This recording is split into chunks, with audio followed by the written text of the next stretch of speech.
Darnell Washington. Let me welcome in everybody else, and then we'll get going on that.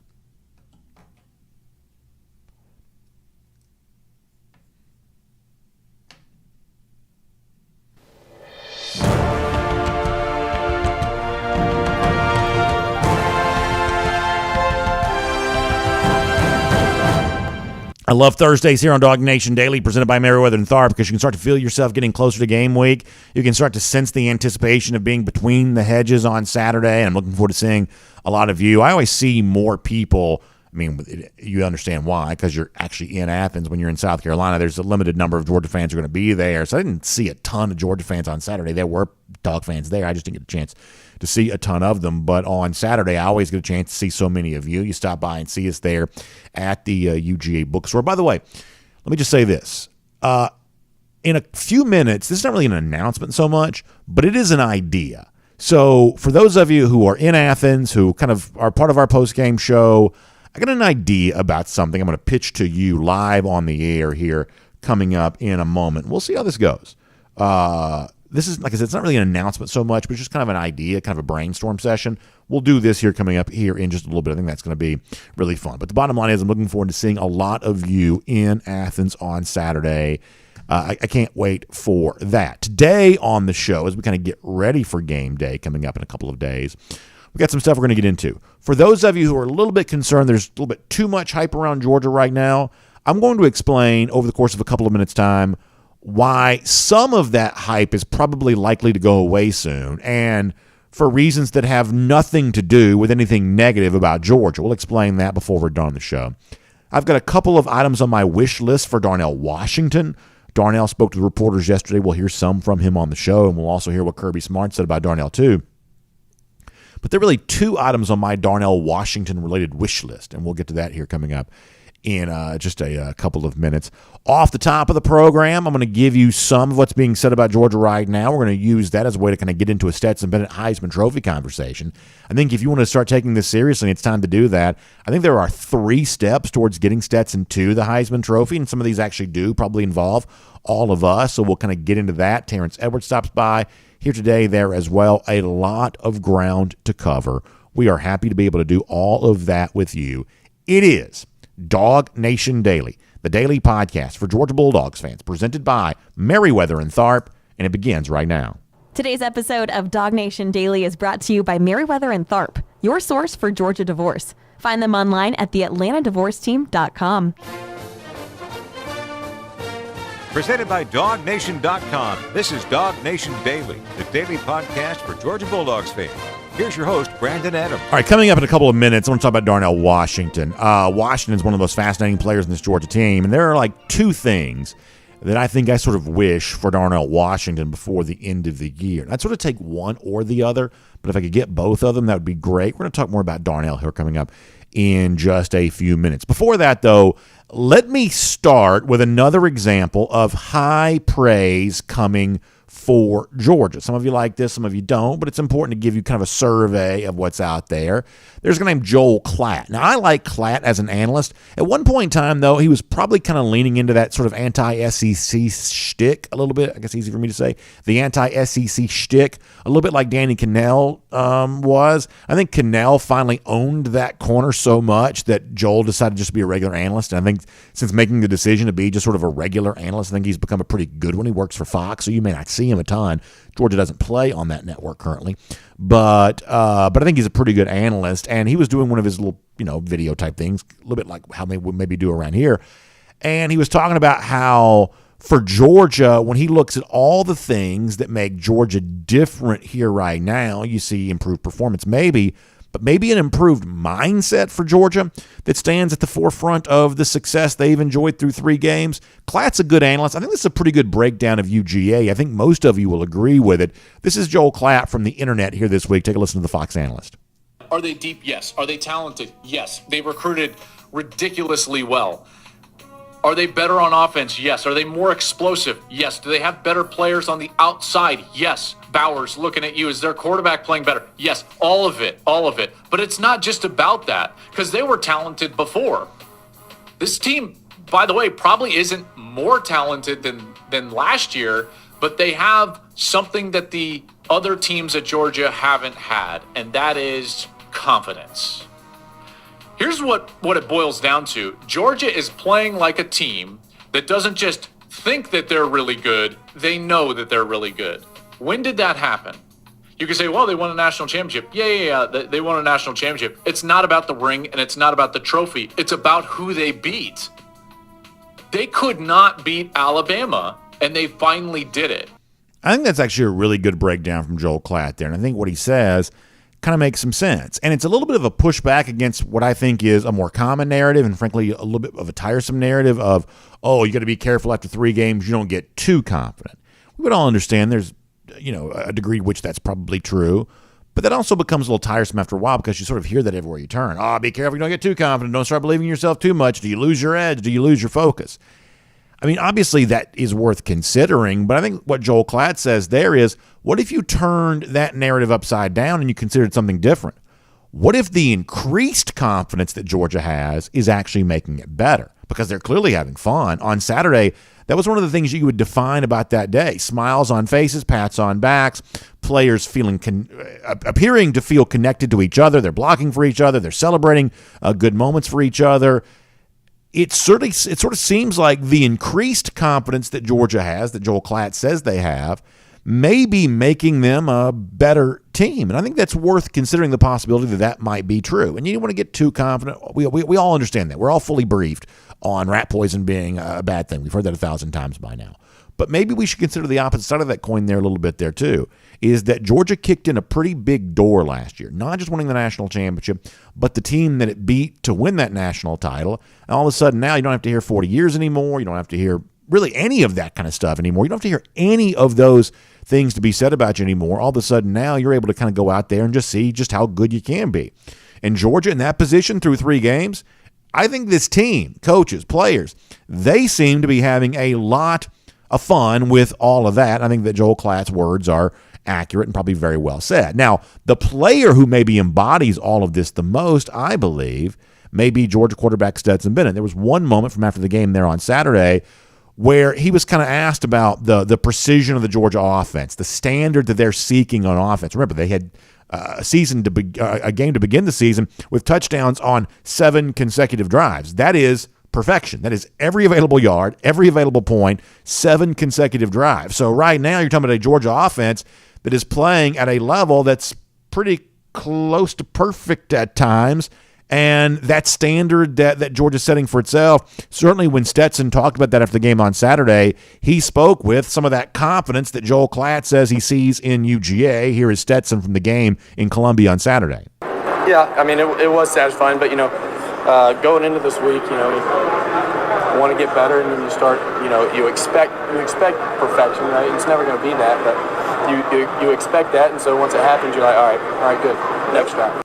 So that's a confident quarterback that you're hearing right there. That is a leader of this team. That is a guy who is setting the standard and help describing the standard, performing to that standard for Georgia each and every Saturday. And when Joel Klatt says the things that he's saying, when other analysts, we played you the Peter Burns audio earlier this week, or talking head, pundit types, when they're talking about Georgia right now, they're talking about a team reflected by the words that a guy like Stetson Bennett uses right there. And it is really interesting to hear the conversation around Bennett here at the moment. Like, this is a guy who has gone, we would say, from being a good story, which he has been now for quite some time, to actually just being a good player and a key part of a Georgia offense that's playing better than it ever has in program history through 3 games, I would say.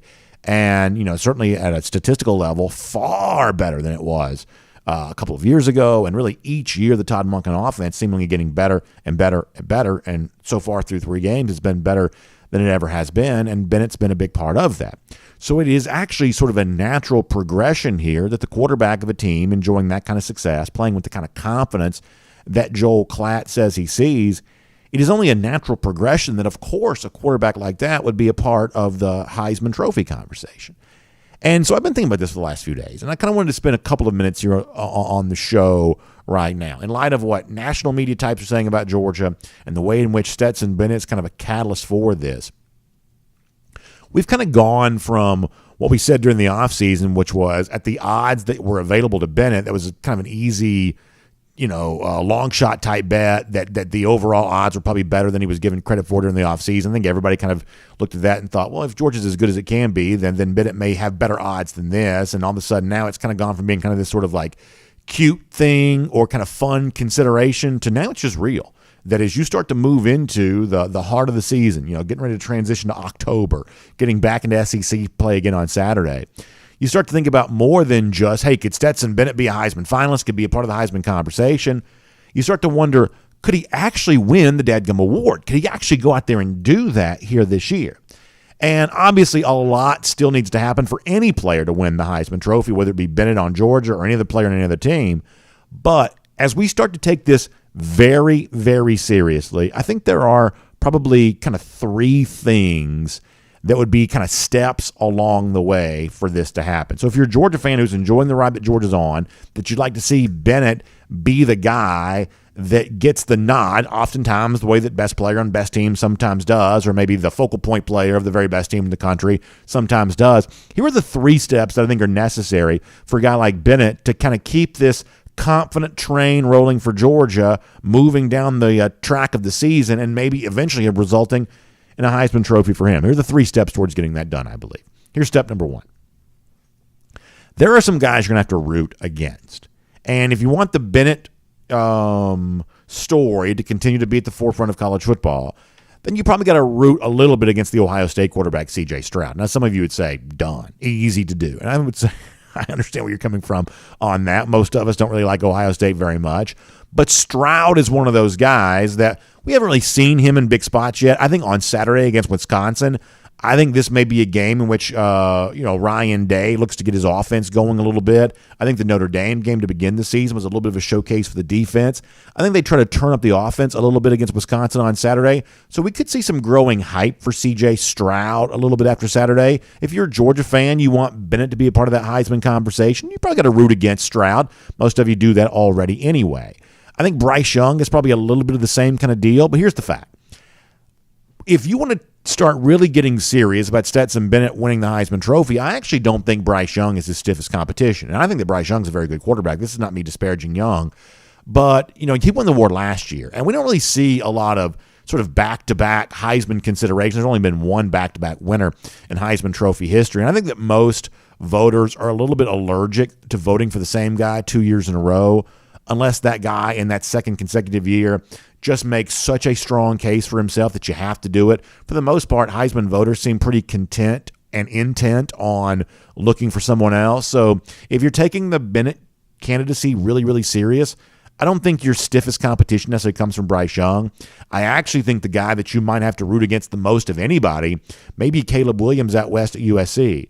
There is just a media industrial complex that's desperate for the West Coast to be relevant, and USC is the best hope for that. You got USC at Oregon State on Saturday, kind of an interesting game. Obviously, Williams has gotten off to a pretty good start. He's playing in the Lincoln Riley offense against pillow soft defenses. You would expect him to have good numbers, and he probably will. But eventually, you're going to see a very strong machine just sort of built up around Caleb Williams here. So if you're really, really serious about Stetson Bennett winning the Heisman Trophy, rooting against Williams probably makes some sense there on this. So that's step one. There are some guys you probably have to root against. Certainly C.J. Stroud, definitely Caleb Williams, maybe a degree Bryce Young, but I think the media probably, or the Heisman voters, some of which are media, they probably want to vote for somebody else here this year. Here's step number two.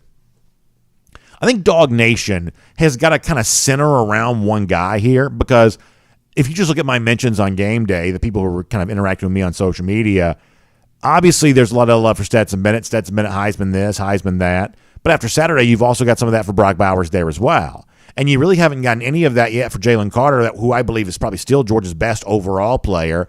But he's been a little bit banged up, didn't play a ton on Saturday. But eventually, he's going to start doing Jalen Carter things back when he's healthy and playing full games again and things like that. And people may say, well, maybe Jalen Carter should also win the Heisman Trophy there as well. But if you really want Stetson Bennett, who is the quarterback, and this is typically kind of a quarterback award, that if you want Bennett to be that guy, you probably have to kind of sort of focus around him a little bit. That, listen, Brock Bowers may get his just rewards in a couple of years when he's a top 10 pick, and Jalen Carter may get his just rewards this upcoming spring when maybe he's the number 1 overall pick. That maybe that's their moment in the sun then coming up in some future April in an NFL draft. That maybe right now, but giving Stetson Bennett a chance to be the focal point of sort of end of the season award type stuff. That if Georgia fans really want to get serious about Bennett, they probably have to sort of focus their attention on kind of just one guy here. With all of that, that may be step 2 towards all of this, is sort of recognizing. Because last year when we were doing the hashtag JD to NYC thing, people were like, well, maybe you should do it for Nakobe Dean, maybe you should do it for this guy, maybe you should do it for that guy. And what we said was, hey, we totally acknowledge that there are other players who are worthy of discussion, and there may even be other players in this team who are actually better than Jordan Davis. But Davis to us was the embodiment of what Georgia was all about, and so therefore we put all of our focus, all of our attention on Jordan Davis. And ultimately he wasn't a Heisman finalist, but listen, he got lots of discussion about that along the way. The campaign really worked as well as it possibly can for a defensive lineman. But we decided to sort of put all of our focus, all of our attention on that one guy. And if you want to do something like that in this year's Heisman race, I think DawgNation's going to kind of line up behind just sort of one guy again, which actually sort of brings me to my final point. Here is ultimately the thing that is going to allow Bennett to win the Heisman Trophy more so than anything else. That there is a symbolic nature to this award. Sometimes it is about being the most notable player on the best team in the country. And that is going to be Bennett's claim to fame. He is having a very good statistical year when you factor the rushing yards and the passing yards. He's actually having a relatively historic start to the year. Many of you are aware of kind of what's already been said there on that. But here's what we also know. Like, once some of these passing offenses really get cranked up against some of the lesser competition in their own conference, eventually there will be passing quarterbacks who just have better numbers than Bennett has. Bennett's pursuit of the Heisman Trophy is not a statistical race. It's not. It is about being a quarterback leading a better team than Ohio State or USC or Alabama or anybody else that might be a part of this conversation. This is one of the reasons why we're making such a big deal about hashtag go for 2 in 22. We believe that that's actually the best recipe possible for Stetson Bennett to win the Heisman Trophy. It doesn't have to be Stet to NYC the way it was with Jordan Davis last year. It's simply got to be Stet being the confident figure at the front of the Georgia story here right now, the kind of confidence that guys like Joel Klatt are noticing. And if you want him to actually win the Heisman Trophy, then Georgia continuing on the path that it is right now, to not be content with one national championship, which it won last year, but to go for 2 here this year, a second national championship in the Kirby Smart era. And as Georgia goes for 2 in 22, then the more Stetson Bennett as a Heisman Trophy winner becomes a very realistic possibility. So of all the steps towards actually getting Stetson to New York and that award, that last one may be the most important. As long as Georgia keeps winning and winning in the manner that's winning right now, you better believe that Stetson Bennett is going to be a very big part of this conversation. My name's Brandon Adams, and this is DawgNation Daily, the daily podcast for Georgia Bulldogs fans. We're presented by Meriwether and Tharp, and we are happy to have you with us no matter how you get to us today, live on video, 10 a.m., Facebook, YouTube, Twitter, Twitch. We start even earlier than that, though, at DawgNation.com and on the DawgNation app at 9:45. We'll take your comments there as part of our First and 15. Just happy to have you as a big part of our show. And for those of you listening to the radio at noon on Athens Sports Radio 960 The Ref, we're happy to have you there for that. For those of you that check out the podcast, and by the way, so far so good. After a few days of issues with the Apple Podcast player, that seems like a distant memory now. Podcast has been humming right along just the way it always has for all these years. And so for those of you who were patient with us through that, I really appreciate that. And thank you for your continued support of us here at DawgNation Daily, podcast, video, whatever else.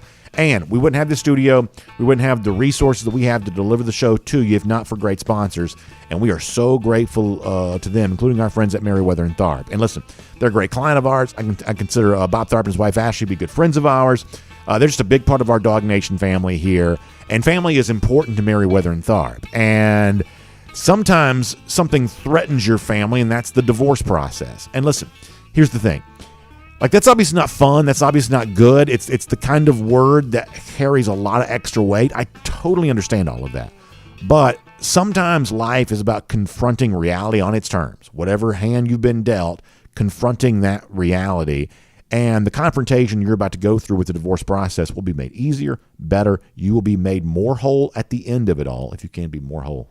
That may be bad grammar. But the point is, you can be in a better position when this is all said and done for a happier next season of your life if you have a strong advocate by your side going through this process with you. That's what our friends at Meriwether and Tharp are all about. They are your source for Georgia divorce. That is not something I say lightly, because the divorce process kind of complicated, right? Laws can be interpreted and can be leveraged in different ways, and there is a way to get a better outcome than it otherwise would be with a sort of different set of circumstances, or maybe a different understanding of those circumstances. That's why you want a great attorney explaining all of this to you and pointing you towards a happier tomorrow. So I wholeheartedly encourage you, even if you think divorce might be a consideration for you, to reach out and find online the AtlantaDivorceTeam.com. And this is not a pressure situation. When you go to the website, you're on your own to search blog posts and podcasts and just maybe kind of just sort of dip a toe into the water of, okay, what would this mean? How does this go? And what's next for me? And as you check out that website, the AtlantaDivorceTeam.com, you may decide the next step is to have one of those free initial consultations with one of the attorneys, which, once again, is not a pressure situation. You're not like committing to do anything. You're just talking about what you might do in a certain scenario, and you may find out that's not right for you.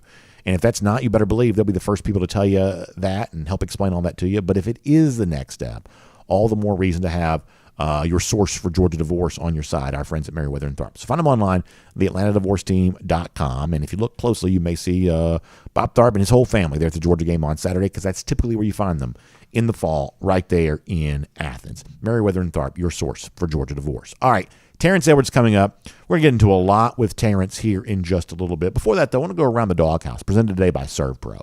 And I told you before, I've got like a couple of things on my wish list for Darnell Washington. I was thinking about, it's fall now. Today's the first day of fall, so you start getting a little closer to Christmas. I was thinking about when I was a kid, how much I used to love those catalogs that used to come in the mail. Like the big department stores would put out their catalogs. And like one of them was called the Wish Book. You sort of turn through there and you see all the toys you wanted. And I would always remember at my grandparents' house, we would kind of like start to make our wish list for the things we wanted for Christmas. So this is a little bit like the wish list for Christmas. This is sort of my wish list for Darnell Washington here a little bit. Now, here's the first thing I need to say. And I think that there may be a slight misunderstanding about this, and it feels like it kind of needs to be said this way. I believe that Darnell Washington represents a success story at Georgia. I'm not quite so sure that everybody fully understands that necessarily. I'm going to kind of explain more about why I think that is. But what's happening for Darnell right now, through 3 games here this year, coming back off of injury, being used the way that he is, I think represents what, if it continues at this pace, is going to be a really good season for Georgia, and for him at Georgia, I should say. And I think the story for Darnell right now is an incredibly positive one. First of all, Kirby Smart does not throw compliments around very lightly, and he has really praised Darnell plenty, including Tuesday night after practice, talking about kind of what he's seen from Darnell here this year. And like I said, these are not commonly used words from Kirby Smart, words you probably ought to take seriously. Smart from after practice on Tuesday on Darnell. The combination of athleticism and displacement, probably none. I mean, we had a couple guys when I was at Alabama, Michael Williams. We had some really big, more blocking-wise, offensive tackle type guys, but he has a receiving skill set that's unique combined with that size. And the best thing right now about Darnell is he has been working so hard. I mean, he has practiced. You see it usually in year 3 in guys where you go, wow, man, that guy's matured. Man, that guy knows how to practice. That guy knows how to push himself. And they kind of start trusting that if I go really hard during the week, the game will be easy. And I've seen more of that of Darnell this year, and it's really, you're able to see it in the game because he doesn't get tired. He pushes. He makes plays. Do you know how hard you must have to work at Georgia practice for Kirby Smart to say, gosh, that guy works so hard? Like, I don't get to go to Georgia practice every single day. You know, no media person does. I even go less than typical media do because I don't live in Athens. But when I do go there, trust me when I tell you, Kirby Smart's not walking around handing out, like bouquets and, candy boxes to everybody. And, hey, he's not passing out compliments left and right. He's challenging everybody to go a little harder than they currently are. So when Kirby stresses, gosh, that guy works so hard or has worked so hard, That's the kind of thing that Smart just doesn't say unless that he really means it, and you get the sense that he must really mean it because it's not the first time he said something pretty close to that. At the beginning of that statement, he was also kind of referencing the combination of Darnell being such a physical player because he's so big, but also the athleticism to go out there and catch passes there as well. But that's where a little bit of the conflict comes in. I think there are still some Georgia fans, even though Darnell's had 5 catches through 3 games. I think there are some Georgia fans who still sort of wish that he was maybe even more a part of the offense than he is. That's the sense that I get from some of the Dog fans that I talked to. Darnell himself talked to reporters last night. One of the things that he did talk about was just how varied and multiple this offense is right now and how many weapons there are, such as himself, who can go out there and be a big part of the offense at any given time. This was Darnell from last night. We got a lot of weapons that could catch the ball, so why not, air it out? But we also got weapons that could carry the ball, so I feel like just, I guess, balancing it out, as you could say, make us more deadly in the game. So that's Darnell talking about the state of the offense. He also kind of talked a little bit about what Kirby Smart had given him credit for, the way that he's worked and the way that he's learned how to be a good practicer, to be kind of a part of this program on a daily basis and give his all to UGA, something that everyone that's been close to him has said that he's done so far in the months leading up to the season and during the season there as well. And he kind of talked some yesterday about kind of that process day to day, being the best version of himself that he can be. A little bit more from Darnell Washington here. I feel like we just take everything day by day, as in like we just stay on our schedule, as in what we did last year, how we practice, just a routine, and we just adapt to the routine, and that's kind of how we go with that. So that's Darnell getting credit for being a good practicer, talking about that himself, also saying, hey, I'm a big part of a very successful offense right now, and some Georgia fans saying, boy, wouldn't it be nice to get a little bit more from Darnell? Let's give you some context here for a moment. So Darnell is 5th on the team in catches with 5 catches for 81 yards through 3 games. Now, this is why I believe that it's a successful season thus far for Darnell. Georgia played 15 games last year. The hope, and I would say, dare say, assumption is that Georgia will play 15 games this year, which means a trip to the national title game at least. And so if you extrapolate 15 games worth of what Darnell has done through 3 games, then you're going to get a similar number of catches and a similar number of yards to what A.D. Mitchell did for Georgia last year and what Jermaine Burton did for Georgia last year. 2 guys that were very important receivers for Georgia last season. Over the course of 15 games, if Darnell just stays on the pace that he's on right now, he's essentially giving you, from a yardage and catch standpoint, an A.D. Mitchell-style year from a year ago or a Jermaine Burton-style year from a year ago. So can we all agree here that if that's what Darnell does, that's a successful year? For a second tight end in this offense where a lot of other guys are also eating in a pretty profound way right now, that if those are the numbers for Darnell, that's pretty good, right? I think you would have to call that a success, and I think you'd have to credit the Georgia offense for getting that out of him if that's the case. However, I did also admit to you a moment ago that I do have kind of 2 wishes for Darnell as you start looking ahead to the rest of the season. Let me give you one of them here. So during the offseason, I talked a little bit about what Darnell Washington did in 2020. That if you looked at his kind of final 2 games that 2020 season, the Missouri game, the Cincinnati Bowl game, you may remember us talking about that. What we said was, hey, if Darnell gave you that, what he did in back-to-back games for a full 15-game season, then you're talking about really about 800 yards receiving by the time it's all said and done. And right now we see Darnell on a pace that's slightly less than that from a receiving yard standpoint. He's going to maybe exceed 500 yards. But as it stands right now, with this number of catches, for the way in which those catches are kind of being used at the moment, then you're probably talking about a little less from a yardage standpoint than that. So one of my wishes for Darnell, whether it be getting a chance to run some longer routes or getting a chance to maybe make somebody miss when he does catch the football, we've seen a lot of really good yards after catch type runs for some Georgia pass catchers here this year. You wouldn't mind seeing that average reception number, yards per reception number going up for him a little bit, either because of what he does. Remember the leap in the Oregon game, or just the speed to kind of run past someone. The catches he had against Missouri in 2020, the catches he had against Cincinnati in 2020, those were kind of long, deep down the field catches. He showed his athleticism and speed. So that's one of my wishes for Darnell. Hey, 5 catches through 3 games, actually not a small number necessarily, but how about whether it be making a man miss after you make the catch, or maybe getting a little longer depth of target when you are thrown to. That's a little bit of a wish for Darnell Washington. I would kind of say that. My second wish is this. This may be the most important thing of all. A moment ago I said that if Darnell stays on the same pace that he is right now, then you're talking about a very similar year to what A.D. Mitchell or Jermaine Burton did for Georgia last season. However, both those guys had somewhere in the neighborhood of 5 touchdowns. I think one guy had 5, one guy had 4. I don't quite remember which was which, but let's just say 5 touchdowns. And as it stands right now, Darnell doesn't have any and only has 1 touchdown in his Georgia career. So this actually might be the biggest wish you might have for Darnell. For Georgia fans who are kind of fascinated by the size, fascinated by the athleticism, that want to see Georgia really use him in a big way, maybe that's actually the biggest wish of all, that 500 yards on what would end up being, 25, catches, something along those lines. That's not necessarily a small season necessarily. But can you also find a way to get 5-6 touchdowns and all of that there as well? He was targeted in the red zone against Samford, had a chance to make the catch, one of probably the few throws this year that Stetson Bennett probably wishes he had back. But maybe that's what it kind of comes down to right there, is that, hey, the numbers, the pace that Darnell is on is actually not a bad pace. Georgia's pretty effective using him right now, the same way they're pretty effective using everybody else. But can he find the end zone a little bit more? Can he become a red zone weapon for a Georgia team that's still kind of in a work in progress in terms of what it does when it's inside the red zone?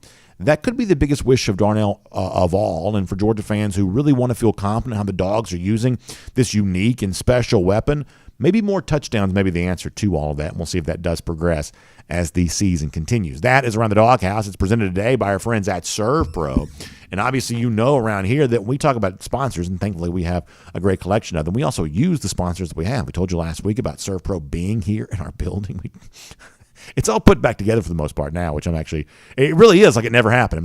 This is what it looked like, 2 Saturdays ago, and I'm back eating my lunch in the break room again, and folks are meeting in that conference room that you saw to the left there. Carpet's back down. Our studio's back put together again. And this was a disaster 2 Saturdays ago, and it's all done now, and the folks at ServPro got it all done.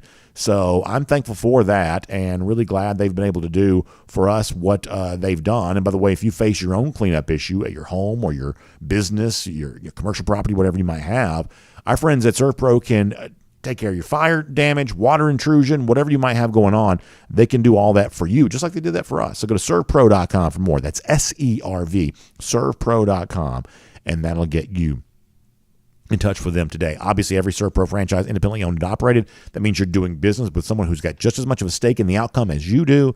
And I can tell you, they did great work for us, and I know they will do for you as well. Servpro.com, SERV, servpro.com for more on that. All right, it's great to have you here on DawgNation Daily, presented by Meriwether and Tharp here today. Before we're done, there is a pocket of Georgia fans who still sort of feel like there's a little too much hype for UGA right now. It's a way that makes them feel uncomfortable. I've actually got some comforting words for folks who think that Georgia's gotten too much hype. We'll do that before our show is done. Got some interesting SEC news to cover, including somebody who believes there may be a conspiracy involving UGA. This is actually pretty fascinating. We'll do this before we're done on the program today there as well. But for everything else around the Dogs, including the game on Saturday against Kent State, what we want to see from Darnell Washington, the Heisman Trophy push for Stetson Bennett, so much more, let's have a Marlowe's Tavern insider update with our good friend Terrence Edwards here on DawgNation Daily today. From Athens and across the SEC or wherever the recruiting trail may lead, here's a DawgNation.com insider. Certainly appreciate Terrence Edwards, the great former Georgia wide receiver, being with us here today. Of course, it's a Marlowe's Tavern insider update, so happy to have Terrence with us there for that. And Terrence, I want to bring into the conversation I was just having a moment ago. I think that Darnell Washington is a point of fascination for a lot of UGA fans because he's this, and Kirby's talked about it, he's this really unique combination of size, as big as almost anyone you'll see, athleticism, literally far more athletic than men who are a fraction of his size. And a lot of Georgia fans kind of have this really strong intent to see Georgia use him to the highest level possible. I actually think that Darnell's had a pretty good season for Georgia here thus far this year. What would your evaluation of that be? How Georgia has used him and maybe more of what you'd like to see from Georgia with Darnell before the season is done? I'm right on par with you. I think Darnell is playing his best football. I heard throughout the grapevine that he had a great camp, probably his best camp thus far. And one of the reasons he's healthy, he's finally healthy and not dealing with any of those foot injuries that he's had to deal with in the previous years. But I just think he has done a great job utilizing his just God-given talent. That's his height, that's his weight, and his catching ability. I mean, you just think about it. He is the size of a offensive tackle. He's 6'7", 280, and he moves very well to be that big. So you don't have to bring in now an extra tackle, and he's a mixed match in the screen game. If you watch a couple plays last week, you know, they motioned him out to be an outside receiver or inside receiver, and he blocked on the screen game, and he's just destroying those safeties and corners. So I think Georgia's using him exactly how he needs to be used. Yes, I would like to see in the red zone he get more opportunities, but I'm pleased with his performance so far. So I'm not an X's and O's expert. I don't pretend to be one. That's not, the shtick that I'm trying to cultivate around here. But when I'm watching the game, you just pointed out something I'm always fascinated by, that when you put these tight ends on the move, and a guy like Darnell Washington here there as well, in kind of a sort of a lead blocking situation, and you put whether it be a running back on a screenplay or receiver kind of going in motion behind that, Terrence, I literally don't know what opposing defenses are supposed to do. That is so hard to stop. We obviously think about the Georgia tight ends as great pass-catching weapons, and they are. But when the tight end kind of goes in motion, becomes that lead blocker on a play like that, and you put the target for the football kind of behind all of that, Terrence, that is such a difficult adjustment for a defensive player to make on the fly because you just can't get to the guy with the football. It's such a well-designed play. It's a big part, I think, of what Todd Monken's doing here offensively. And sometimes I kind of find myself saying, if I was trying to draw this up defensively, I really just don't know what you do about that. So now with the rule change, B.A., back when I played and even a few years ago, when they have a bigger tight end or an offensive lineman pulling out to take on corners and safeties used to cut block them. Yeah. And now you can't do that anymore. Now you have to man up and take those guys on high, and the advantage is to the offensive player now. So it's really hard for a 190-pound cornerback to be able to absorb the blocking of Darnell Washington, who's 6'7", 280. So the advantage goes to the offense, and Todd Monken has done a great job of using that to his advantage, even if it's a screen to Kenny McIntosh, which is, I just really think, is an extension of the running game, or wide receiver screen. I think last week they may have did a tight end screen with Brock and now have Darnell out blocking for him. So he's a problem, not just in the passing game, but in the blocking game as well. And I guess my final thought for me on this, and I talked about this a little bit before you joined us, is so maybe the only sort of next step here is maybe just more touchdowns. That, if he continues on the same statistical pace he's on right now, you're talking about the kind of year that Georgia receivers had a year ago, so he's clearly a part of the offense, but admittedly fewer touchdowns. I think he only has, the one in his career SEC championship game from a year ago, so maybe that's something to hope for against Kent State on Saturday, that he's targeted in the red zone, maybe gets a touchdown there. But I think for the Georgia fans, you just want to make sure you're getting the most out of Darnell, finding a way to get him in the end zone a few times before the season goes. That might make everybody, Darnell included, feel like he was well used here this season. Is that a safe assumption? Everyone wants to score touchdowns. That's why we play offense. It's to score touchdowns. And I know Darnell would like to get in the end zone as well and show off his dance moves now and all the other stuff. But I think I don't know the young man personally. Just seen him in passing. But just from his body language and his play, he's perfectly happy in the role that he's playing right now. But, if you just remember the touchdown he did score last year against Alabama, and I think it was in the SEC championship game, where he just went over the top of Tutu's head, and it wasn't nothing that the Alabama linebacker could do. So I would love to see Darnell used more in the red zone. But I think at the end of the day, I think Darnell likes the position that he's in, the way Georgia's using him. He's playing the whole game, but we all like scoring touchdowns. There's no doubt about that. Something we talked about on our post-game show on Saturday, and we've actually kind of talked about this a couple of times since then, is the likelihood that Stetson Bennett is like a real part of the Heisman Trophy conversation. This isn't one of those things now that's, hey, wouldn't it be cool if this happened, or can you imagine, blah, blah, blah. this is actually kind of a real thing right now, that the Georgia offense is playing at an incredibly high level. Bennett's obviously a huge part of that, throwing the football also with his legs there as well. I think you've kind of said that you've sort of evolved your opinion on this after one point thinking, I'm not quite so sure, to all of a sudden now saying, yeah, why not? I think we have to consider moving into the fourth game on Saturday with a big slate of SEC games to come for several consecutive weeks beyond the Kent State game on Saturday. But Stetson Bennett, if this same trajectory continues, is very much a part of the Heisman Trophy conversation, is he not? Oh, I think so. I changed my tone from 2 weeks ago, and it just didn't think it would happen. But just the way now the media is pushing the Georgia program, we're ranked number one. We've just been talked about as, we've kind of surpassed Alabama. It's like, is it Georgia or the field? And Stetson is the quarterback, and he's the driving force of this Georgia team right now. I don't think anyone gave him any credit because of our historical defense. But you just go look at the numbers. Stetson played well last year, but he's even playing even better now, and the spotlight is on him.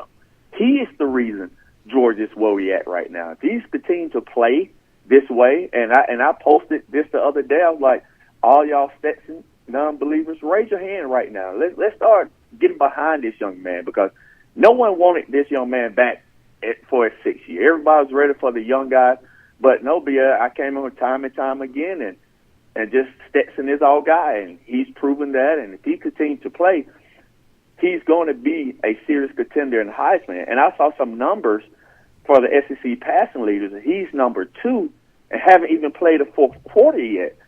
Just imagine that. So if he continues to play this way, and we believe we would be in the SEC championship against Alabama and we've undefeated, there's no way he can't be in that discussion. And I'll say this too, Terrence, to go along with what you're saying. If Georgia's going to continue throwing the ball the way they are right now, then it is entirely possible they don't play a close game. Now, eventually, I do think they'll play a close game. Eventually, they'll be challenged, and we obviously know that the teams like Alabama and Ohio State potentially provide a quite formidable challenge. But the issue with Georgia right now is, in addition to playing defense that's given up 10 points in 3 games and everything else that Georgia's kind of famous for, the brute physicality and everything else, they've also added this level of passing attack to this. They're scoring like 44 points a game right now at the moment. They've done that with 2 of the 3 games coming against Power 5 competition, something that a lot of teams in the country can't say right now, teams ranked ahead of Georgia in terms of the overall offensive production. That if Georgia for a full season is going to throw the ball like this, then it really may not be close, Terrence, because all of a sudden now they've added the one dimension that some people said a year ago they didn't have. Well, if this continues, you can't say they don't have that anymore.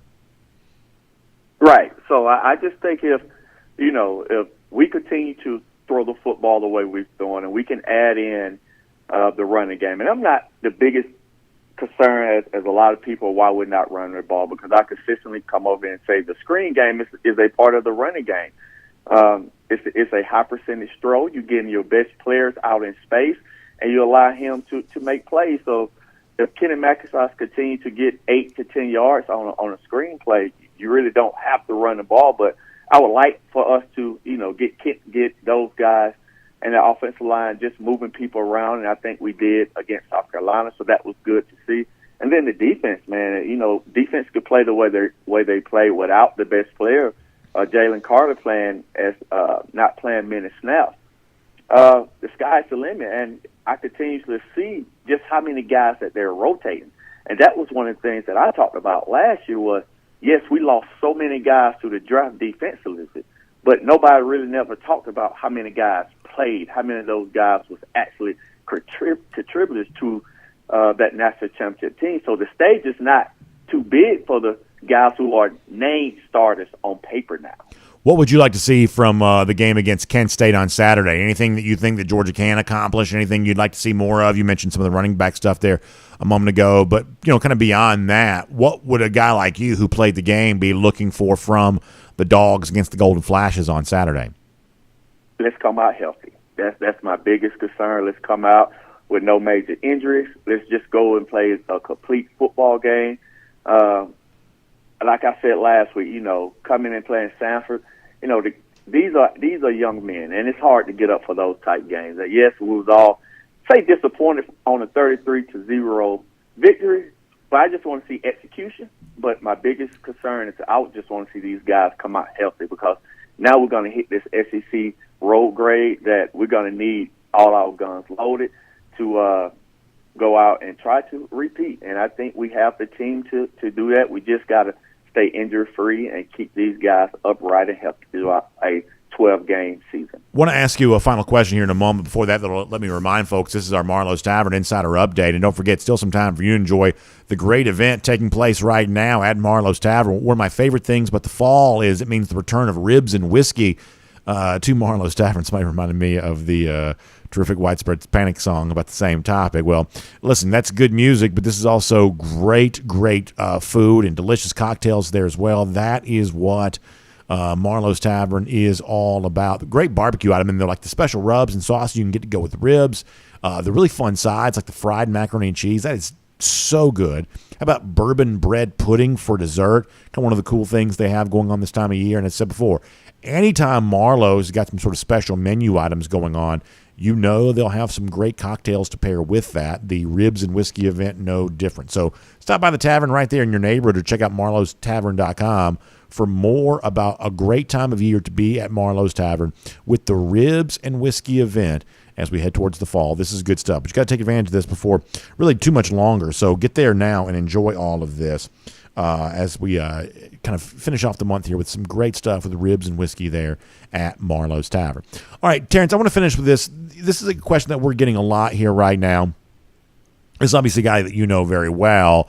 Now in Alabama, Jermaine Burton. And some Georgia fans, have kind of noticed that maybe the stat line for Burton may not be what he thought it was going to be going to Tuscaloosa. And certainly Nick Saban kind of bragged a little bit about what he thought he was going to be able to do with Jermaine from a stat standpoint compared to what he maybe Saban insinuated he was not doing there at UGA. And thus far, through 3 games for Burton, that hasn't necessarily been true there in Tuscaloosa. I like Jermaine. I don't have a bad word to say about him, and don't even really wish him all that, ill, even though he went to a rival like Alabama. But this is the kind of thing that's also getting a lot of attention for UGA fans, primarily because of some of the stuff that Nick Saban said about this. Do you think that Jermaine is happy at Alabama right now? Yes. Yes, he is still happy. If you go and look at the games closely, the last 2 games, if Bryce Young hit him on 2 deep passes, his numbers will look better than they are now. I think he's happy. I mean, a lot of people want to speculate of why he left, and no one knows but him and the people that are close to him the reason why he left. And I just say this: Georgia's happy, Jermaine is happy. We all should be happy and move on. Well, I think that's well said, Terrence, and that's why I'm glad you had a chance to speak on that issue here today. And, of course, we always appreciate you being with us for our Marlowe's Tavern Insider Update. Really good stuff from you each and every week, and we'll look forward to seeing you this Saturday for the DawgNation postgame show there as well, hopefully talking about another dominant UGA victory. So, Terrence, thanks for your time, and we will look forward to talking to you then. Thanks, B.A. Good stuff there from Terrence Edwards. And before we roll on here, so this is not so much an announcement as it is kind of a brainstorming session. That's sort of an idea that I had. So when we do the DawgNation postgame show, we, of course, do it from the UGA bookstore, and this is always really fun. One of the things that a lot of you like to do is you like to come over and say hello to us there at the UGA bookstore, which I'm always very grateful for. We're up there on the 2nd floor of the UGA bookstore. We do the postgame show there each and every day, and that's all, or each and every Saturday for the home game. That's always a lot of fun. But this year, we've also done something else for our postgame show, and I would say it's been really well received. We've been taking Zoom calls, right? So it's kind of like the old school, talk call-in radio show type thing. You get a chance to come on and vent about the Dogs, what you like. So far, it's been mostly what you like because Georgia's obviously dominated in the 3 games that it's played. So I would say through 3 games of doing that this year, that's gone really well. We've had some really good commenters and really fun, and Terrence is our co-host there for that. So the whole thing has been really great. But I also had the idea for the game on Saturday. I think we're going to try this, and we're going to kick it up a notch, maybe. So this is what I want to try. If you want to be a part of the post-game show and you're there in Athens on Saturday, come see us at the 2nd floor of the UGA bookstore. And what we're going to try to do is we're going to try to bring a few of you on live there from the bookstore. Now, what we'll probably have to do is, and I'll be talking during the show, so hopefully I'll have somebody there to help me out with this. We may have to kind of form a little bit of a line, a little bit of a queue, if you will, and we'll bring you on, and I'll kind of, talk to you for a little bit, just the same way that a Zoom caller might. And if you're there, you want to pop on, give us a couple thoughts about the dogs. They're live at the UGA bookstore. This is something I think I want to try. So we are striving to make the Dog Nation postgame show as interactive as we possibly can be. A big step forward with that is, how about the technology to even be able to take these Zoom calls like this when we're out and about on the road, as we were in Columbia on Saturday and in Atlanta to begin the season, and of course in Athens a couple of weeks ago. And now let's take it with the next step interactive. Some of you kind of hang out and just sort of watch the show anyway. So why not come on over? I'll put you on camera. We'll talk for a couple of minutes, and we'll have to kind of keep it, relatively short. No disrespect intended, but relatively short, because we've got a lot of calls to get to. We're going to get Terrence involved there too, and of course, we want more people who are there to have their chance to speak. But we'll try this and see how it goes.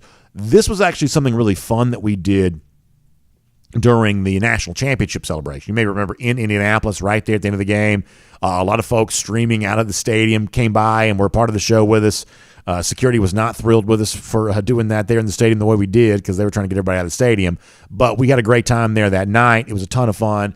And so I think we're going to try this in Athens on Saturday. Come by, stop by the show. We'll give you a couple of minutes worth of airtime there, and we'll just talk some dogs after what we hope is a very good game in Athens on Saturday. So if you've never come by to see us, but you want your kind of, moment to talk some dogs, or if you just want to say hello to me and give me a chance to say hello to you, come up to the second floor of the UGA bookstore on Saturday after the game, and we'll do that as a part of the Dog Nation postgame show presented by the UGA bookstore. Let's take a look around the rest of the league. This is SEC Through. So hopefully all that was clear. That makes sense. If you want to come by, be a part of the show, we'd love to have you, and we'll kind of work some of you guys in as live callers, so to speak, as we also take our Zoom callers and talk to Terrence. And listen, it's not the Dog Nation post-game show if we don't have 50 balls in the air. Kirby Smart press conference, Terrence Edwards joining us, a lot of dog fans kind of weighing in too. We're trying to create the most chaotic scene possible for the Dog Nation post-game show, and I think we're succeeding in doing that, but it's also a lot of fun. So we'll see you on Saturday after the game for all of that. And hopefully we'll also see you this April, too, as we go cruising around the SEC with Royal Caribbean. We do that each and every day, but we're going to be cruising with Royal Caribbean with all of you coming up on Independence of the Seas in April, as we leave out of Port Canaveral, going to Nassau in the Bahamas, going to Perfect Day Coco Cay, and having a just super enjoyable time. I love Independence of the Seas. It was a ship we got a chance to be on last year, and I think the thing that will be always my indelible memory from that cruise was the final night of the cruise. You got to understand, like when you get out kind of like in some of those Caribbean waters, like the weather, especially springtime, is just perfect. And you have these gorgeous sunsets, and it's like you feel like you're in air conditioning, like perfect, like 70 degrees or whatever, just perfect temperatures. And the sun's kind of setting, and we were all kind of like on this kind of like, it's not really like a rooftop bar, but like it was like a high deck with like a bar area for our watch party for the NFL draft. And it was just like this sort of perfect setting for a great night for UGA. Every time a Georgia player got drafted, we had this huge, celebration. The entire cruise ship was looking at us. It was just such a wonderful experience. And as luck has it, or as we plan to have it, this year's Dog Nation cruise, the same experience. The final night of the cruise is the NFL draft once again. And we think it's going to be a huge draft party for the dogs once again, at least with several dogs prominently a part of all of that. So it's going to be a great way to close out our second cruise with Dog Nation. And in addition to the specialty Dog Nation events, you also get the regular stuff that makes Independence of the Seas so fun with the Royal Caribbean. Great specialty restaurants, terrific bars, a trip to Coco Cay, Perfect Day Coco Cay, and the wonderful private island oasis that is. Of course, all the amenities to enjoy on board the ship there, too. It's just a wonderful experience with Royal Caribbean, Independence of the Seas. If you've got more questions about this, if I'm not telling you everything you need to know, then go to the website, royaldogs.com. This is a special website set up by our friend Jessica Slater to give you information on the Dog Nation cruise, royaldogs.com. You can also give her a call, 770-718-9147. 770-718-9147. Just tell her the BA said to call you if we had any questions, because Jessica can answer them all. And you'll find out that it really is as fun as I say it's going to be. And you should also go ahead and book your other cruises. I've got a couple of what I'm calling practice cruises to get ready for the big one there in April. I've got a getaway on Wonder of the Seas coming up in December, which I'm really excited about. Another cruise coming up in February, which I'm really excited about. And then a great chance to be with all of you there in April. And Jessica Slater is the one that I trust to book all of my Royal Caribbean cruise vacations. So call her 770-718-9147, 770-718-9147, or check out RoyalDogs.com for more information. All right, let's get some cruise around the SEC news, courtesy of Royal Caribbean. Matt Hayes is a writer that some of y'all sometimes kind of, I guess, I don't know, maybe he said something in the past that some of y'all don't like, because sometimes I get some pushback from some of y'all about Matt Hayes. I think he's kind of an interesting writer, and this is certainly an example of digging deep for content. So at Saturday Down South, he had a piece up about the fact that Georgia is not going to Texas A&M next year. And he sort of suggests that must be some sort of conspiracy, because from the time that A&M's been in the league, dating back to 2012, up until now, and even next year in 2023, Georgia's actually only played Texas A&M one time. That was in 2019. And they've never been to College Station. And so Hayes sort of suggests this is a conspiracy because over that same span, Florida is about to be in College Station 3 different times.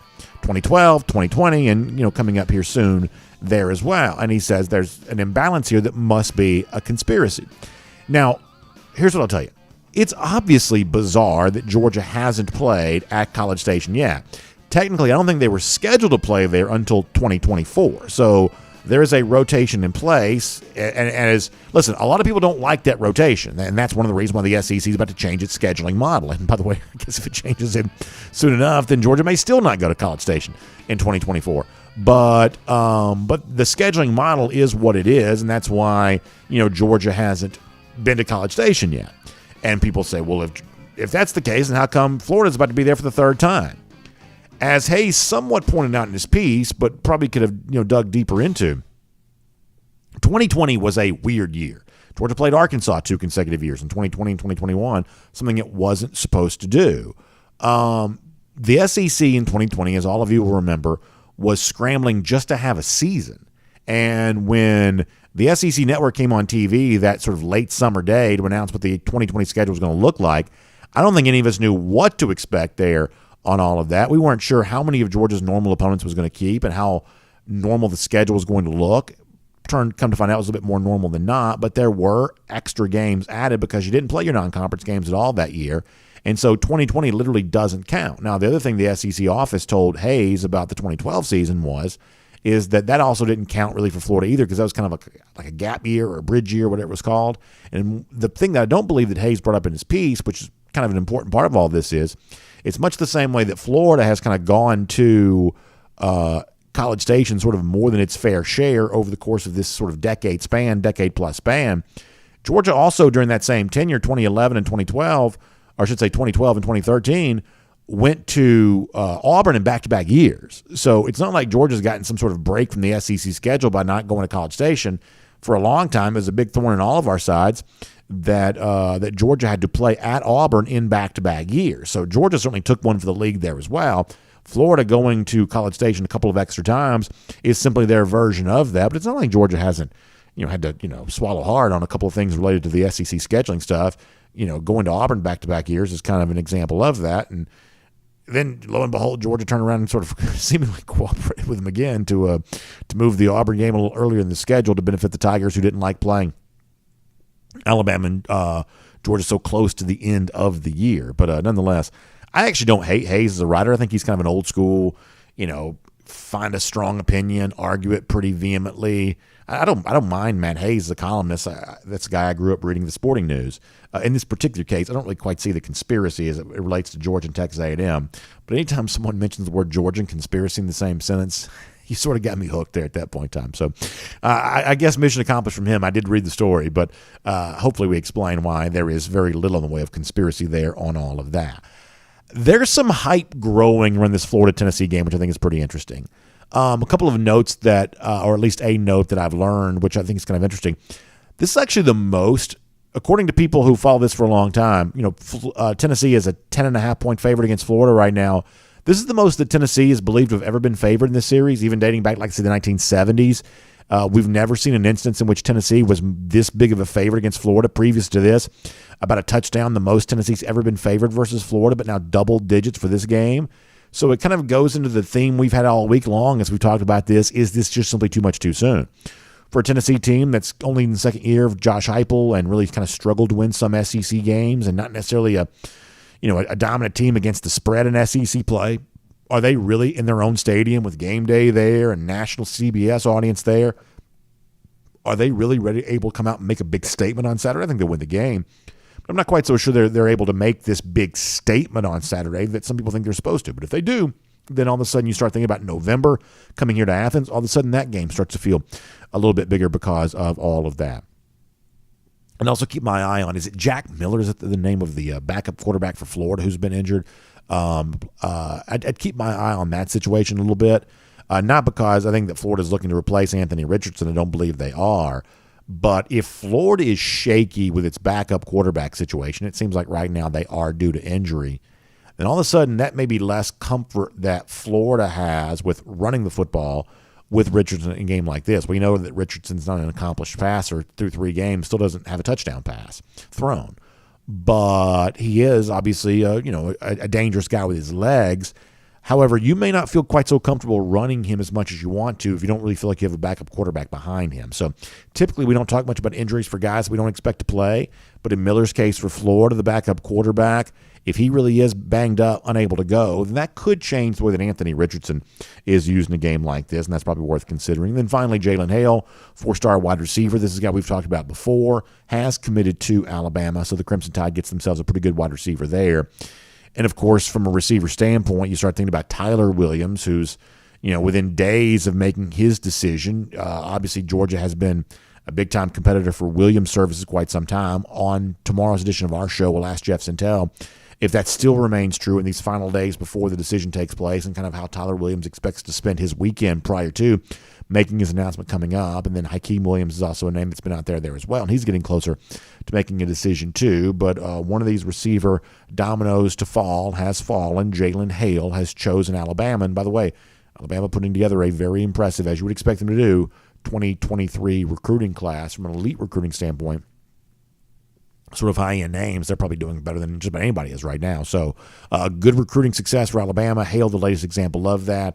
Georgia looking at wide receiver announcements the next few days with a lot of attention, and we'll get Jeff Sintel more of that on Friday. For now, we'll call this Cruising Around the SEC, courtesy of Royal Caribbean. Now, the start of this show seems like 6 hours ago because we just kind of got into a little bit of a habit of doing some long shows. But if you will remember way back to the beginning of the show, we played you a little bit of audio from Joel Klatt, Fox Sports college football analyst, talking about Georgia and what he's impressed with UGA. In another portion of that clip, Klatt kind of took it to another level in terms of what he used to see from Georgia's arch nemesis Alabama that he sort of thinks is now kind of true of UGA. This is interesting, and I want to kind of give you a little bit of a topic on the other side of this. Let me let you hear Joel Klatt first on just how good he thinks Georgia is right now. Some years we would be asking the question right about now, end of September, that we would be asking, or middle of September, is it Alabama or the field in college football? Is it Bama or the field for the national championship? And so for the first time in well over a decade, it's not Bama that you put into that sentence. It's Georgia. Is it Georgia or the field? And judging by the way that they've played early this season, a conference game, a ranked matchup against Oregon, I'm taking Georgia. So I think that's kind of interesting. A lot of you don't like that. That sort of feels like too much hype for Georgia. I understand where you're coming from. That doesn't really bother me too bad. But I did want to address this for a moment. For the people who think, Joel Klatt saying what he said, Peter Burns saying what he said, other folks with the internet presence saying what they're saying, that's just too much hype for Georgia. Here's the one thing I think we need to all understand about the national landscape right now. We've had 3 weeks of the season, 4 weeks if you count week 0, but the national title contenders have all played 3 games here thus far, here this year.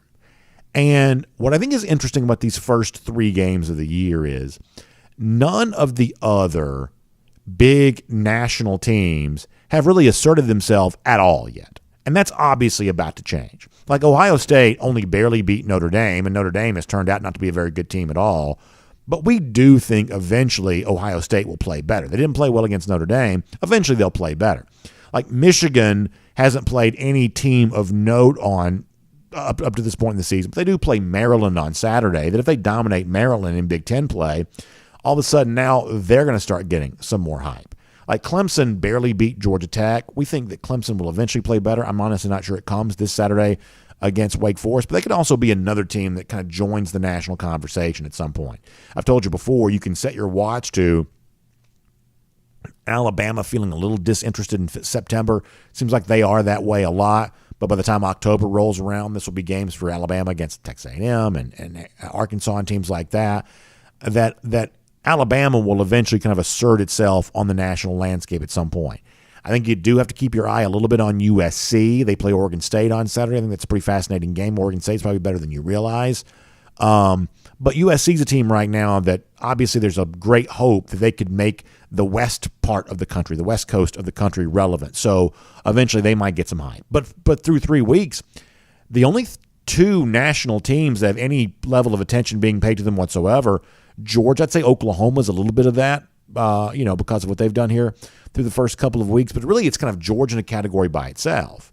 But even if Georgia keeps playing the way that it's playing right now, eventually someone else naturally is going to join that conversation. Bama, Ohio State, in the case of the Buckeyes or Michigan, that could come as soon as this week.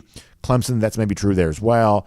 But eventually teams will join Georgia in the national conversation. So right now, the reason why it sort of feels like that Georgia is so far out in front of everybody else is partially due to the fact that we haven't seen the other title contenders play very many interesting games. And in a couple of instances, those teams didn't play their best game.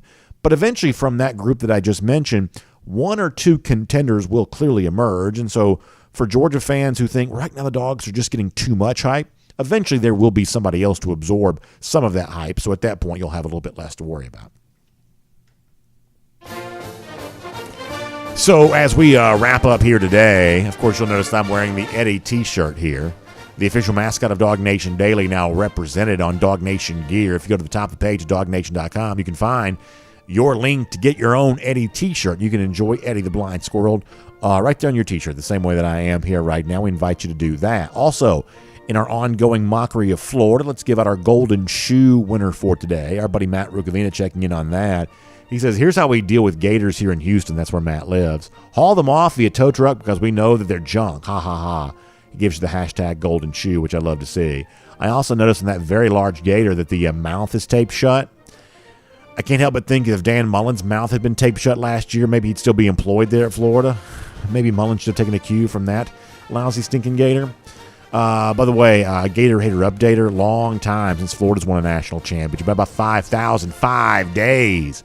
Little palindrome number there on that. And Gator Hater Countdown, Dogs back in Jacksonville 37 days from right now. Beating up on Florida. Again, that is our Gator Hater Countdown. We will see all of you tomorrow right here on DawgNation Daily, presented by Merriweather and Tharp. And on video. Time now for our R.S. Andrews Cool Down. R.S. Andrews is the one you turn to for your air conditioning, heating, plumbing, and electric needs. As we said before, that is a good look at the Eddie t-shirts right there at the top of the page, DawgNation.com. Click the link. You can get in there. I got the Lousy Stinking Gator shirt there too. So lots of fun stuff right there in our DawgNation store. And you can see all of that top of the page there at DawgNation.com and be a part of all of that. All right, we are not going to go crazy along with comments today. I apologize for that. We have a lot to do today. So they're not going to let me sit here and just talk all day long. But we'll try to make good use of your comments and good use of your time. Let me go to Facebook to begin today. And let me plug in here for a second, too, because my battery's getting low.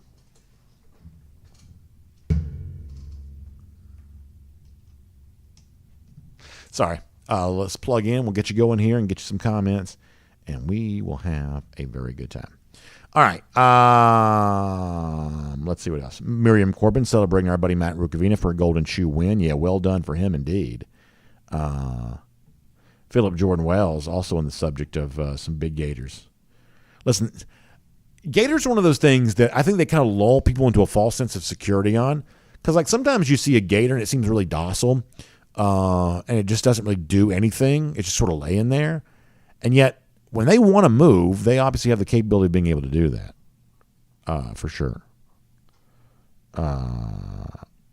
Let's see what else. So the idea that these things are becoming more and more, connected to society kind of makes me a little nervous. John Foster says it looks like a gator bobblehead. That's really funny. Barry Watkins says, could this be a trap game for Bama this week? I get a feeling they struggle against Vanderbilt. Yeah, I don't think so. I'll tell you why. So the thing that has benefited Vanderbilt the most this year is that back during the summer, it became fairly obvious that one of the worst teams in the country was going to be Hawaii. Hawaii had like a player revolt last year, new coaching staff in place. Hawaii, I believe, was the least experienced team in the country this year, and one of the least experienced teams in like recent college football history. They had to replace almost the entirety of their roster. And so, for those of you that care about gambling, things like that, there had been a lot of line movement on the Week 0 game between Hawaii and Vanderbilt leading up to the game being played, where money was just sort of pouring in on Vanderbilt because it was obvious that Hawaii was terrible. And so sure enough, Vanderbilt went to Hawaii and won by a gazillion points. And so that has contributed to this belief that I think that Vanderbilt's actually better than it is. It's 3-1 right now. Vanderbilt's 3-1 right now. But the wins come against Hawaii, who I just told you is probably the worst team in the country, Elon, and they did win at Northern Illinois, which is not, for Vanderbilt, that's actually a pretty impressive showing. But it's still a MAC team, right, in a day and age in which the MAC's not all that good. So I think there are some people who are kind of falsely believing that the 3-1 record for Vanderbilt means something. Their season win total was just 2.5. They've exceeded their season win total, but it's kind of come in somewhat unorthodox fashion against just teams that happen not to be very good.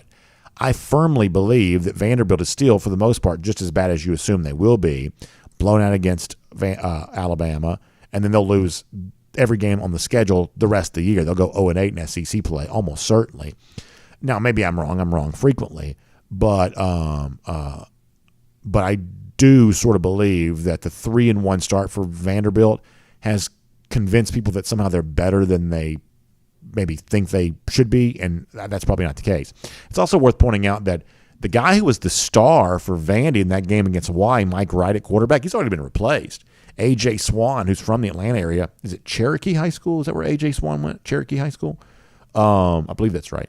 A.J. Swan's now the quarterback for Vanderbilt. So even in the midst of the 3-1 start, the Commodores have made a quarterback change, going to the Atlanta area guy A.J. Swan.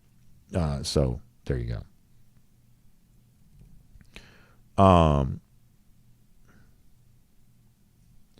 Let's see what else. Hugh Nash picks Vanderbilt to beat Florida. That's a strong prediction, and I'd be very happy if that was the case. Strong prediction.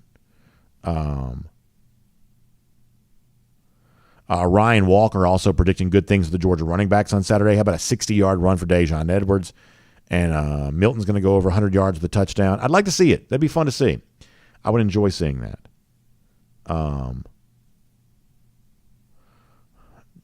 Strong take from Johnny Surf Dog over here about I'm not going to get into it necessarily, but that's a very strong take. Very strong take. Let's see what else. Over here on YouTube for a moment.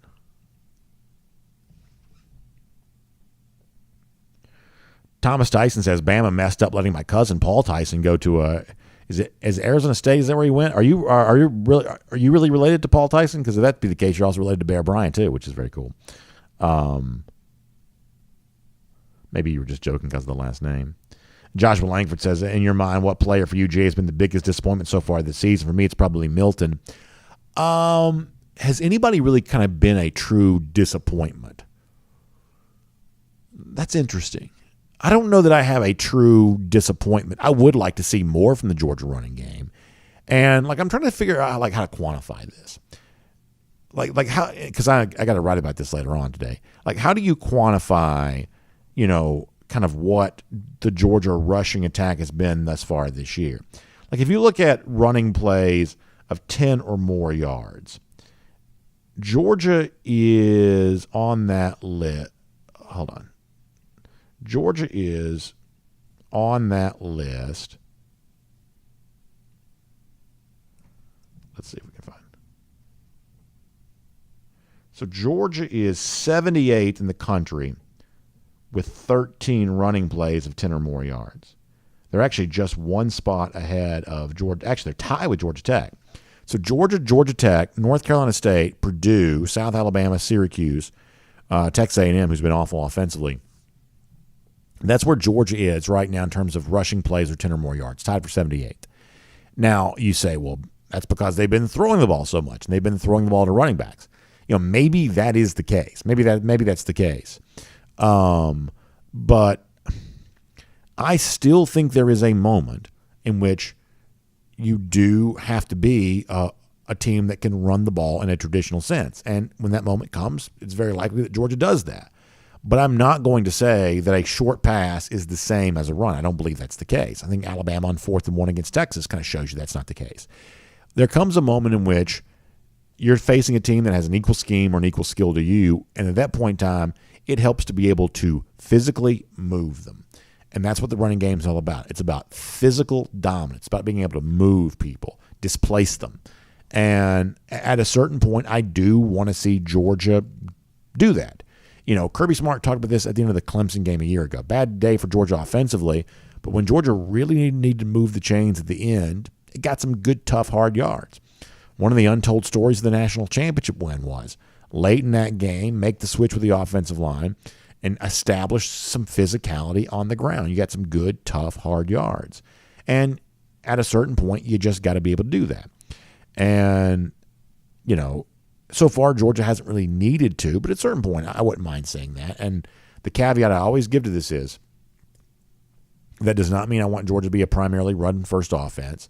It does not mean I want them to be 3 yards in a cloud of dust. But I think a good measuring stick is running plays of 10 or more yards. Like to see more rushing plays turn into big gains. And that's been an issue for Georgia now for quite some time. I'd like to see more of that. Let me go back over to YouTube here for a moment.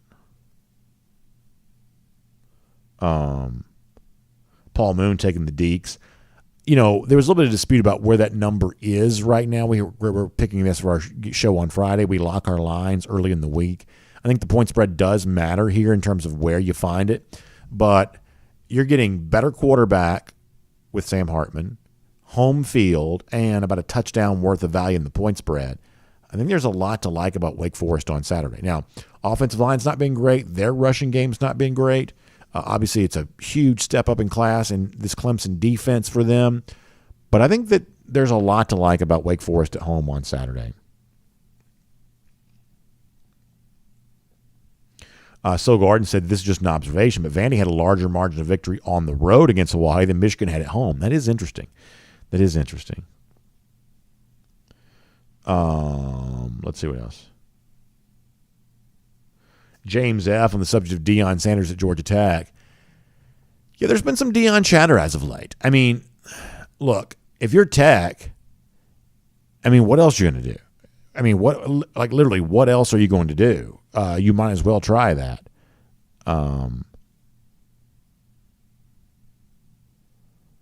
Cliff Manus says they run the ball differently this year with the pitches and quick throws out in the perimeter. Like Kirby said, they show up passing yards and it really runs. I'm totally aware that's what Kirby Smart says, and I think that no one disputes that the Georgia offense is incredibly effective. Like no one's disputing that. The Georgia offense right now is functioning at a very high level. However, if it's 4th and 1 at midfield with the game on the line, I don't want you to throw a short pass. I want you to, I want you to physically displace a team and get the yard. Something that Alabama did not do against Texas. So that's what that kind of comes down to. Completely aware of what Kirby Smart has said. I believe that Smart's, for the most part, right about that. But the other dimension is still important. Just because you've gotten, very, very good at what Georgia's doing right now doesn't mean the other thing doesn't still matter. VA Dog, checking out VA Dog. Glad to have you here. Let's get a couple more comments. We got to get ready to wrap after that. JC, hoping that Branson Robinson turns out to be a great back. I liked what I saw from him on Saturday. Wouldn't mind seeing more of that. He's a big fan favorite, right? Because he kind of had the look of a Nick Chubb, somebody like that, while he was in high school. And so he earned a lot of respect for himself throughout that process. And I think a lot of folks are kind of rooting for him. I don't know that he had like the greatest summer necessarily, but it's he didn't look bad when he played on Saturday. But that also may be because South Carolina was just sort of beaten down at that point in time.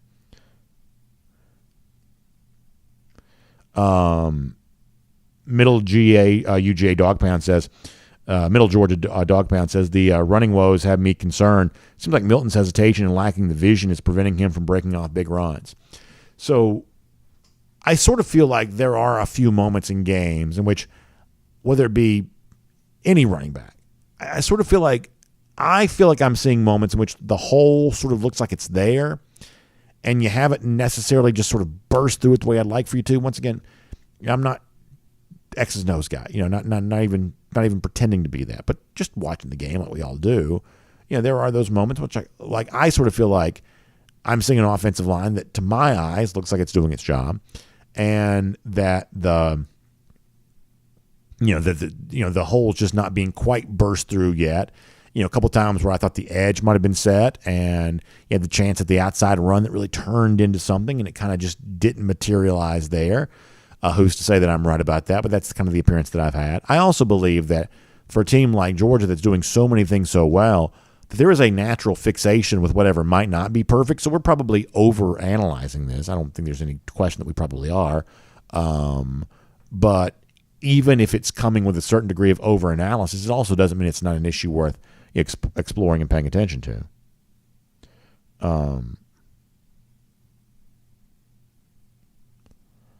Let's see what else. It's like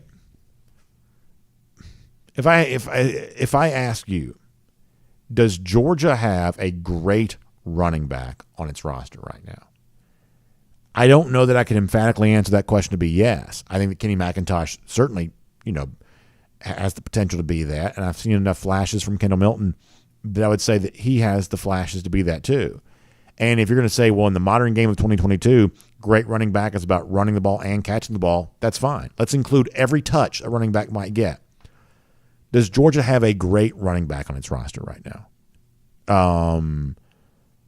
I couldn't emphatically answer yes to that yet. And maybe that's what it comes down to for the Georgia rushing game, whether it's traditional running plays or throwing the ball, whatever else. However you kind of add all this together, just throw it in the same pot. Is there a great running back on the Georgia roster?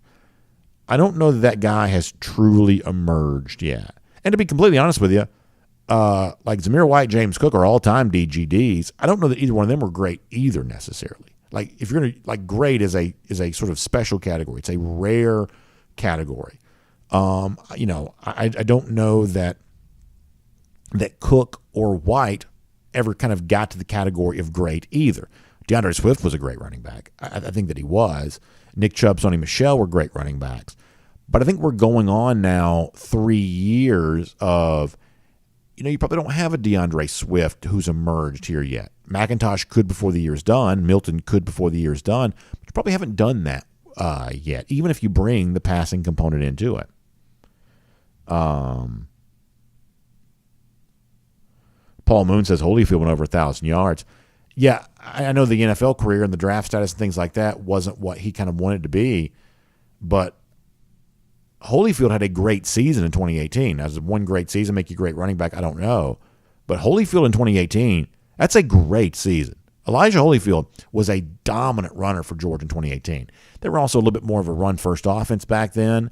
I don't want Georgia to necessarily return to that style of offense. But Elijah Holyfield had a great season in 2018. Thomas Tyson says, is there a real dominant back in college football right now? Most teams are very spread heavy. Let's think about that for a moment. Is there a truly dominant back in college football at the moment? I guess that's what Robinson's supposed to be for Texas, but he got shut down pretty bad in the Alabama game. So, like everything else for Texas, he's a total paper tiger maybe, but he's one of those guys that's supposed to be really good. Our producer, Michael Carvell, said Zach Evans at Ole Miss. Has he had a good season so far? Yeah. Yeah, so, maybe that's it. I don't know. But that's actually kind of interesting. I should probably spend some time thinking about that. Like, what does the rest of the rushing attack in college football kind of look like right now for the very best teams? Paul Moon says, I thought that Jahmyr Gibbs at Alabama would be there. Yeah, I mean, to me, the Alabama season begins like next week. We're going to start seeing Alabama be Alabama like next week, and we'll see how big of a factor Gibbs becomes at that point in time. Antoine Sampson mentioning the Illinois running back. That's one thing that Brett Bielema was always going to have. Brett Bielema was always going to have some running backs. There's no doubt about that. All right, very final comments.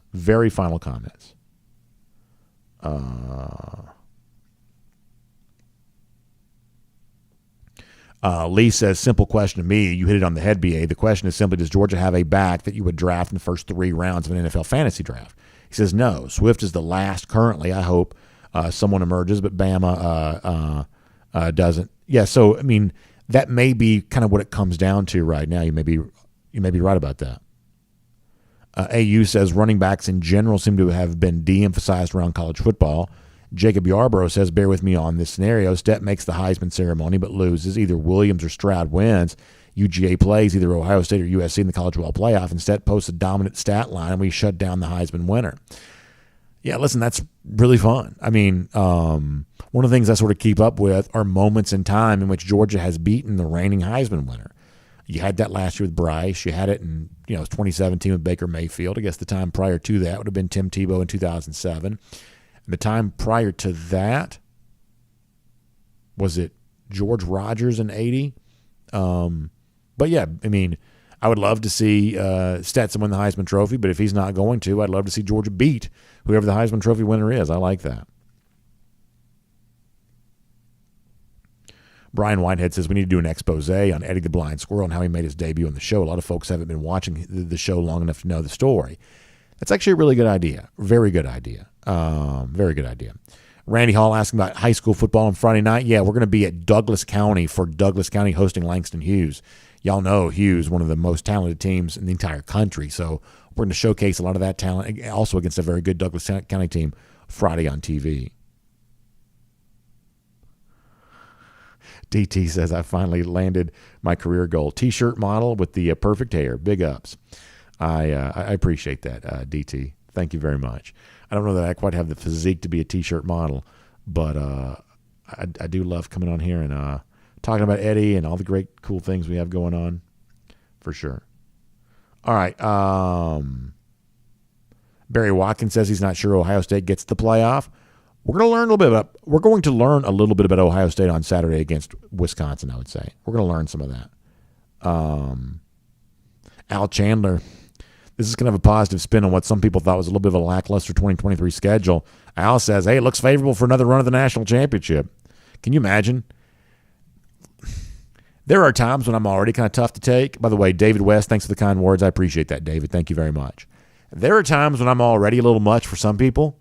What if this time next year, and this is carts way before horses, of course, but what if next year, facing that, pillow soft schedule, if Georgia's going for its 3rd straight national championship, ooh boy, we may be tough to deal with.